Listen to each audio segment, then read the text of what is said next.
تو شوکت صاحب بھی کمال آدمی تھے جی. شوکت صاحب نے وہ بڑے پیارے آدمی تو پیار کرنے والے تھے. ایک میرے والد صاحب کا ڈرامہ تھا آج آکھاں وارث شاہ نو, اور اس کے اینڈ پہ امرتا پریتم کی جو پوئم ہے آج آکھاں وارث شاہ نو کہ تو قبراں وچوں بول, ٹھیک ہے جی. تو وہ لائیو آ کے گاتے تھے, اور سٹیج پہ نہیں, بیک سٹیج. تو سامنے تو افضال احمد وارث شاہ بنے ہوتے تھے, اور وہ جمیل بسمل اور ہاں جی, اور عطیہ خیام جو تھی اس وقت, تو وہ لائیو گاتے تھے. ڈاکٹر صاحب یہاں پہ میں آپ کو روکتا ہوں, جورے کا کردار آپ نے بھی کیا تھا.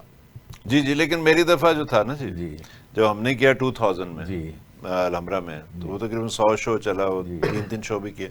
اچھا, اس میں میرے ایک دوست ہیں جواد وسیم, تو مجھے کہنے لگے, میں نے کہا یار شوکت صاحب سے میں پوچھوں گا اگر وہ لائیو آ کے گانا چاہیں تو بڑا مزہ ہوگا ان کو, بلکہ اسٹیج پہ بٹھائیں گے ہم. تو مجھے کہنے لگے کہ نہیں صبح جاوید آپ نے یہ نا, آپ رول کر رہے ہیں اس کا, یہ جو ایڈکٹ ہے نشئی جورا, جو وارث شاہ کے ساتھ کمپنی کرتا ہے, تو آپ نے یہ نظم خود پڑھنی ہے, تو پھر اس کا امپیکٹ دیکھیں آپ. ویسے بھی وہ پریکٹیکلی وہ اتنے شوز کیسے آئیں گے وہ, تو میں نے پھر وہ نظم خود پڑھی. حالانکہ شوکت صاحب وڈ ہیو ایگریڈ, مطلب وہ کیونکہ 2 دفعہ وہ کر چکے تھے آلریڈی, جتنے بھی شوز ہوئے, پہلی دفعہ بھی وارث شاہ کے اور ایک دفعہ اور, تو وہ لائیو پیچھے بیٹھ کے, وہ اسٹیج کے پیچھے بیٹھ کے وہ گاتے تھے, اور وہ لائیو ان کی آواز جاتی تھی وہاں پہ. تو یہ ایک اسٹیج کی دنیا کا واحد واقعہ ہے کہ اتنے بڑے فنکار وہ لائیو بیٹھے ہوئے ہیں اور گا رہے ہیں بیک سٹیج, اور یہ ان کی محبت تھی. آپ یہ بھی تو دیکھیں نا کہ ڈرامہ جو تھا وہ لکھا کس نے تھا, اس کی پرفارمنس کیا تھی. وہ اسی وجہ سے ڈرامہ ہٹ تھا نا کہ اس میں ایک ایک چیز پر ڈائریکٹر کی, رائٹر کی نظر تھی. ہاں, سلیم چشتی صاحب نے ڈائریکٹ کیا تھا فرسٹ ٹائم جب ہوا تھا, پھر جمیل بسمل صاحب کرتے رہے. تو 2000 میں میرے نصیب میں یہ آئی بات, اور میں نے اسے کیا. محسن گیلانی صاحب اس میں وارث شاہ کا رول کر رہے تھے, اور انہوں نے کمال رول کیا. افضال صاحب نے جو کیا تھا وہ اپنی جگہ, اور محمود اسلم صاحب نے بھی کیا ہوا یہ, لیکن جو محسن گیلانی صاحب نے کیا, اور چونکہ میں ان کے ساتھ تھا تو 100 شو میں نے دیکھا, تو ایک لائن جو ہے کبھی ڈراپ نہیں ہوئی.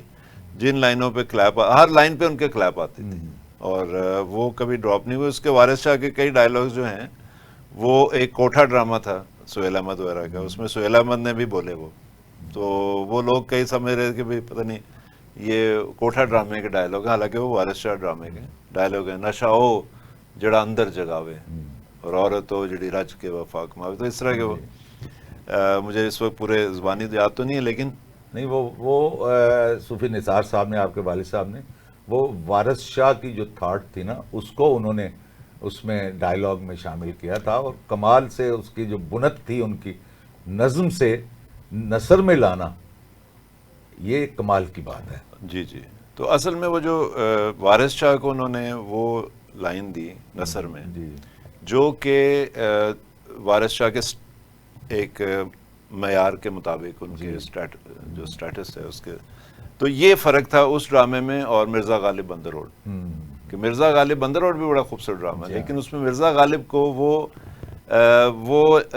وہ جملے نہیں ملے, اس طرح کے اس معیار کے ڈائلاگ نہیں ملے جو کہ ان کے معیار کے مطابق. جیسے وہ فارسی کے بہت بڑے عالم, اور ایک فلسفی, اور ایک جو ہے اردو کے بھی بہت بڑے شاعر, مطلب بہترین بلکہ شاعر مانے جاتے ہیں, اور فارسی میں تو ان کا مقام. اور غالب کی صدی جو ہے وہ 20ویں صدی کو غالب سے منسوخ کیا گیا.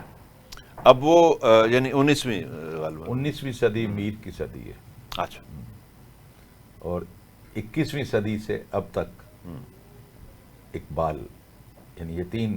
تو یہ میں کہہ رہا تھا جہاں سے بات چلی تھی کہ وارث شاہ جو ڈرامہ تھا, اس میں وارث شاہ کو ان کے معیار کے مطابق ڈائلاگ دیے گئے, اور یہ ہمارے ہاں کی بدقسمتی ہے کہ کاپی رائٹ کوئی عمل نہیں کرتا ہے, ایک ڈرامے سے اٹھا کے چیزیں لوگ دوسرے ڈراموں میں استعمال کر لیتے ہیں, اور وہاں پہ اس کا حوالہ بھی نہیں دیتے.